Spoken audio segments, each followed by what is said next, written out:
Welcome to Let Me Fix This. Enjoy the video. You begin by confirming power, Wi-Fi, and peripherals. This prevents interruptions. Once connected, sign in with your Google account so Chrome OS can restore apps and preferences.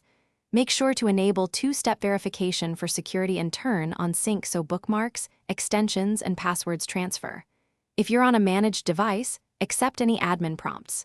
Once done, open settings to verify language and time zone. This ensures apps behave correctly and updates install smoothly. Next, update Chrome OS and configure user settings so performance and security are current. If you need development tools, enable Linux Beta and install packages. This gives you terminal-based workflows. Use the Play Store for Android apps and the Chrome Web Store for extensions. Prioritize lightweight apps to save space. Pin frequently used apps to the shelf and set default handlers for files. Then create virtual desks to separate work, media, and personal tasks. This keeps you focused and reduces clutter.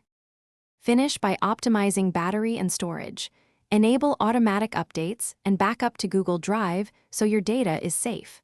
Make sure offline files are available for critical documents and tweak power settings for longer battery life. Adjust accessibility and privacy controls to match your workflow. If apps misbehave, restart the device first.